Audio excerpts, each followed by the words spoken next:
मैं वही हूं जिसके चरणों में शनि भी नतमस्तक हैं। मैं कष्टभंजन हनुमान हूं। यदि जीवन ने तुम्हें तोड़ दिया है तो मेरी इस कथा को सुनो, क्योंकि इसमें तुम्हारी रक्षा का वचन छुपा है। मैं कष्टभंजन हनुमान हूं। मैं केवल एक प्रतिमा नहीं, मैं अपने भक्तों के विश्वास का जीवित स्वर हूं। गुजरात की पवित्र धरती पर सारंगपुर में मैं आज भी उसी करुणा और उसी शक्ति के साथ विराजमान हूं जैसे पहली बार प्रकट हुआ था।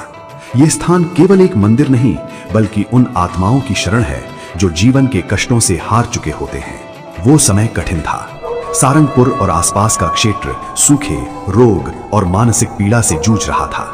चारों ओर निराशा थी, आर्तनाद था। तभी मेरे परम भक्त गोपालानंद स्वामी का हृदय द्रवित हुआ। वे स्वामी नारायण संप्रदाय के महान संत थे, तप, त्याग और करुणा की साक्षात मूर्ति। उन्होंने संकल्प लिया कि इस पीड़ा से मुक्ति का मार्ग निकलेगा और वही मार्ग मैं स्वयं बनूंगा। जब मेरी प्रतिमा का निर्माण हुआ तब गोपालानंद स्वामी ने अपनी दिव्य छड़ी से मेरी आंखों का स्पर्श किया। उस क्षण प्राण प्रतिष्ठा हुई। भक्त कहते हैं मैं हिल उठा। सच ही तो है, जहां निस्वार्थ भक्ति होती है वहां मैं पत्थर में भी चेतना बनकर उतर आता हूं। उसी दिन से मैं यहां कष्टभंजन कहलाया, हर कष्ट को तोड़ने वाला। अब सुनो वो प्रसंग जिसने मुझे अद्वितीय बनाया।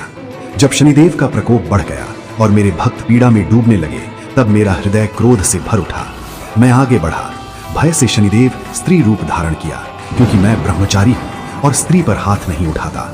उन्होंने मेरे चरणों में गिरकर क्षमा मांगी और वचन दिया कि मेरे भक्तों को अब कष्ट नहीं देंगे। मैंने उन्हें दंड नहीं दिया, मैंने उन्हें शरण दी। उसी क्षण से वे मेरे चरणों में विराजमान हैं और ये दृश्य मेरी प्रतिमा में सदा के लिए अमर हो गया। आज मैं यहाँ महाराजाधिराज के रूप में विराजमान हूँ, स्वर्ण और रजत के भव्य सिंहासन पर सुनो भक्त, मेरे लिए ये वैभव नहीं, तुम्हारा विश्वास सबसे बड़ा आभूषण है। जो भी यहाँ आता है शनि दोष से पीड़ित, बुरी नजर से भयभीत, मानसिक अशांति से टूट चुका, मैं उसे अपने हृदय से लगाता हूँ। यदि तुम ये कथा श्रद्धा से सुन रहे हो तो तुम्हारे भीतर साहस जागता है, भय पिघलता है, नकारात्मक शक्तियां दूर होती हैं। ये कथा तुम्हें याद दिलाती है कि जब सब साथ छोड़ दें तब भी मैं तुम्हारे साथ खड़ा रहता हूँ। जब जब जीवन भारी लगे मुझे पुकारना, मैं यही हूँ, तुम्हारे कष्टों को अपने चरणों तले दबाए हुए। जय श्री राम।